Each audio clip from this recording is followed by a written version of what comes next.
गरुड़ पुराण के अनुसार मांस खाना पाप है या पुण्य। पौराणिक कथा। यह बात उन दिनों की है जब भगवान श्री कृष्ण अपने बालपन में थे।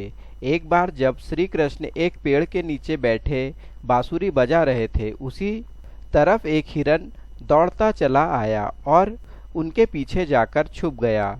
वो हिरन बहुत ही घबराया हुआ था।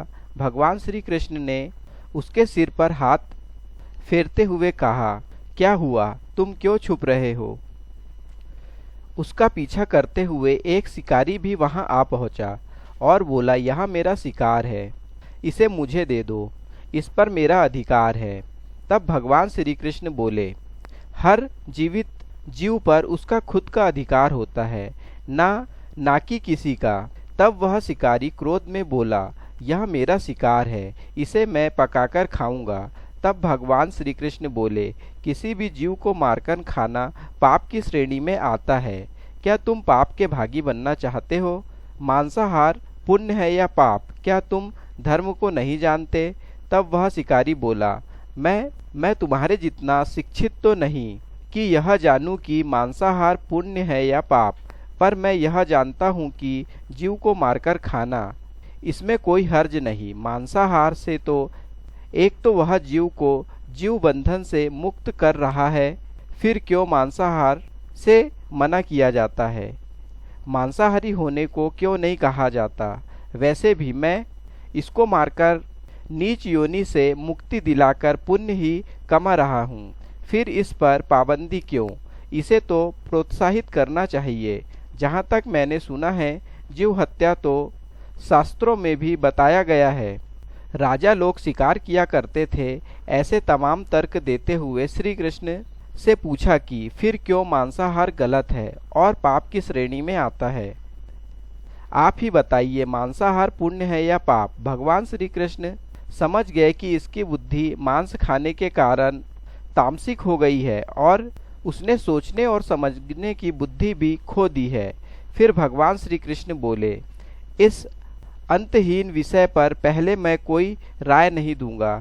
मेरी इस छोटी सी कथा सुनने के बाद तुम ही उत्तर देना कि मांसाहार पुण्य है या पाप, और तुम्हें मांस खाना है या नहीं। वह शिकारी सोचने लगा कि इसमें मेरा तो कोई घाटा नहीं है, इस कथा को मैं सुन ही लेता हूँ, मेरा मनोरंजन भी हो जाएगा और बाद में मुझे इसका मांस भी मिल जाएगा। तो भगवान श्री कृष्ण ने अपनी कथा आरंभ की। एक बार मगध में खाद्य संकट खड़ा हो गया तो अन्न का उत्पादन कम रहा। राजा को चिंता हुई कि यदि इस समस्या का शीघ्र निदान नहीं किया गया तो संरक्षित अनाज कोष भी खत्म हो जाएगा और संकट भीषण हो जाएगा। तो सम्राट ने अपनी राज्य सभा में पूछा, देश की खाद्य समस्या को सुलझाने के लिए सबसे सस्ती वस्तु क्या है? मंत्रीगण सोच में पड़ गए। चावल, गेहूं, आलू इत्यादि पदार्थों को उगाने के लिए बहुत श्रम करना पड़ता है। वह तभी प्राप्त होता है जब प्रकृति का प्रकोप ना हो। ऐसे में तो कुछ सस्ता हो ही नहीं सकता। तभी शिकार का शौक रखने वाले एक मंत्री ने सोचा कि यही उत्तम अवसर है, क्यों ना अंधाधुंध शिकार के लिए राजा की अनुमति ले ली जाए। उसने सभा में कहा कि सबसे सस्ता खाद्य पदार्थ है मांस, इसके लिए धन का खर्च भी नहीं है और पौष्टिक खाना भी मिलता है। सभी सामंतों ने इस बात का समर्थन कर दिया, लेकिन मगध के प्रधानमंत्री अभी भी चुप थे। सम्राट ने पूछा, प्रधानमंत्री आप क्यों चुप है? आपने कोई अनुमोदन नहीं किया, आपका क्या मत है? प्रधानमंत्री ने कहा, मैं यह नहीं मानता कि यह कथन सही है कि मांस सबसे सस्ता पदार्थ है, फिर भी इस विषय पर मैं अपने विचार आपके सामने कल रखूंगा। प्रधानमंत्री उसी रात मांसाहार का प्रस्ताव रखने वाले सामंत के घर पहुंचे। सामंत ने इतनी देर रात प्रधानमंत्री को अपने घर आया देख तो वह घबरा गया। किसी अनिष्ट की आशंका से वह कांप गया। प्रधानमंत्री ने कहा, संध्या को महाराज बीमार हो गए, उनकी हालत बहुत ही खराब है। राजवैद्य ने कहा है कि किसी शक्तिशाली देह का 2 तोला मांस मिल जाए तो राजा के प्राण बचाए जा सकते हैं। आप महाराज के सबसे विश्वास पात्र है, इसलिए आपसे योग्य कौन होगा। इसके लिए आप जो भी मूल्य लेना चाहे ले सकते हैं। आप कहे तो इस काम के लिए मैं आपको 1,00,000 स्वर्ण मुद्राएं भी दे सकता हूँ। एक बड़ी जागीर भी आप मांग सकते हैं। बस आप अपनी इच्छा कहे, मैं कटार से आपके हृदय को चीरकर बस 2 तोला मांस निकाल लूंगा। यह सुनकर सामंत के चेहरे का रंग फीका पड़ गया। वह सोचने लगा, जब जीवन ही नहीं रहेगा तो लाख स्वर्ण मुद्राओं से मैं क्या करूंगा, और बड़ी जागीर भी किस काम आएगी। वह झटपट अंदर भागा और अपनी तिजोरी से 1,00,000 स्वर्ण मुद्राएं लेकर आया। मुद्राएं लेकर उसने प्रधानमंत्री के पैर पकड़ लिए और गिड़गिड़ाते हुए बोला, श्रीमंत, मैं आपकी 1,00,000 मुद्राएं में अपनी 1,00,000 मुद्रा और मिलाता हूँ। इस पैसे से आप किसी और सामंत के हृदय का मांस खरीद ले, किंतु मुझे जाने दे। यह बात किसी और को पता न चले, मैं आपसे आग्रह करता हूँ। प्रधानमंत्री जी यह सब समझ चुके थे।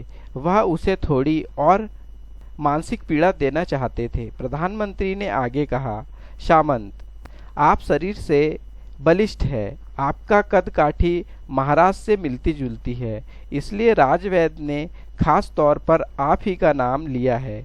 आपके दान से हमारे अच्छे राजा की जिंदगी बच सकती है। आप कहे तो मैं आपको प्रधानमंत्री का पद देने के लिए तैयार हूँ और खुद आपका कर्मचारी बनकर रहूँगा, पर प्रजा से हमारे राजा न छीने। सामंत तो फंसता हुआ दिख रहा था। उसने शरीर पर अंग वस्त्र रखकर अपने जूते भी पहन लिए। जैसे ही वह वहां से भागने वाला था, वह तुरंत प्रधानमंत्री के पैरों में लेट गया। उसने याचना की कि प्रधानमंत्री, मैं आपके योग्य नहीं हूँ। जब प्राण ही नहीं रहेंगे तो प्रधानमंत्री पद का या राजा का सिंहासन भी मिल जाए तो मैं उसका क्या करूँगा। आप चाहे तो मेरा सब कुछ लेकर मेरे प्राण न ले। मैं अपना ये भवन और सारा धन आपको सौंपता हूँ।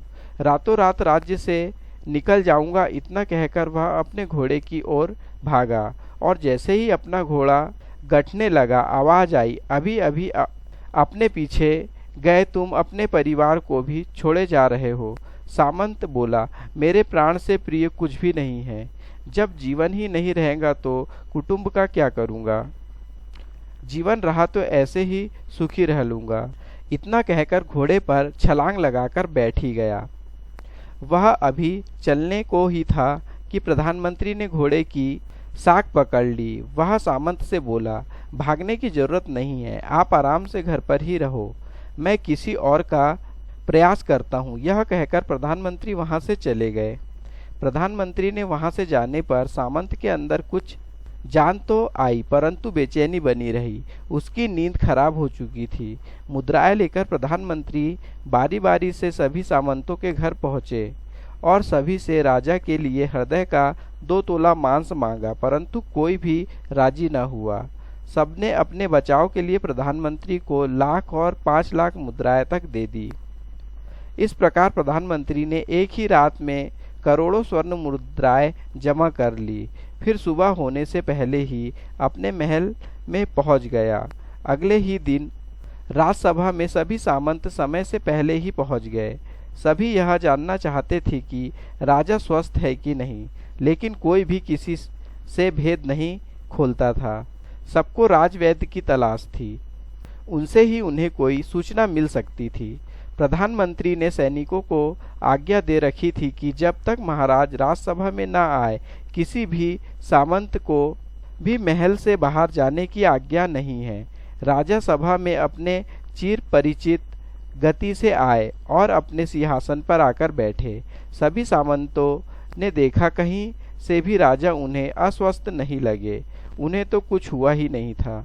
प्रधानमंत्री ने उनसे झूठ बोला।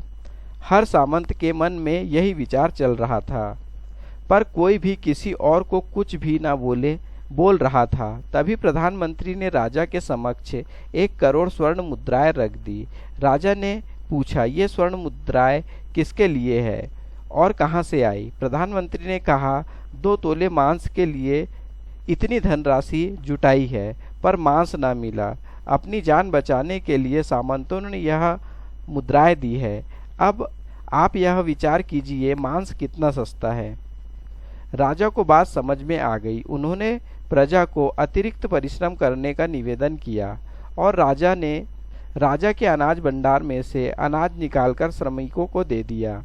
उन्होंने पौष्टिक सब्जियों की खेती का तुरंत आदेश दिया। वह 1 करोड़ स्वर्ण मुद्राएं इसी कार्य के लिए और श्रमिकों के कल्याण के लिए खर्च की गई। ऐसे साग सब्जी तेजी से उगी जिससे प्रजा का कल्याण भी हुआ और पौष्टिकता भी मिली। कुछ समय बाद मौसम अनुकूल हुआ और खेती लहलाने लगी। इस प्रकार राज्य से खाद्य संकट दूर हुआ। तो मित्रों, जीवन का यह मूल्य भगवान श्री कृष्ण हमें इस कथा के जरिए समझाना चाहते हैं कि हम यह न भूलें कि जिस तरह हमें अपनी जान प्यारी है उसी तरह सभी जीवों को अपनी जान प्रिय होती है। अपने दिल से जानिए पराये दिल का हाल। यदि संसार के संबंधों से मुक्त करने का तर्क सही है, यदि जीव को संसार बंधन से मुक्त कराने का तरीका है, तो अत्याचारी द्वारा किया गया नरसंहार भी मान्य है। वह भी ये तर्क दे सकते हैं कि वह लोग जीवन के कष्ट से आप लोगों को मुक्त करा सकते हैं। अगर उसके लिए वह जीवन बोझ होता तो कभी भी अपनी जान बचाने के लिए संघर्ष नहीं करता, अपने से भागता नहीं। जो आपके सामने असहाय हो जाता है उसे प्राण गंवाने पड़ते हैं। जिन जीवों को मारकर आप खा रहे हैं उन्हें तो प्राण बचाने का अवसर भी नहीं मिलता। बर्बरता सिर्फ वही नहीं है जहाँ सिर्फ मानव का रक्त बहता है।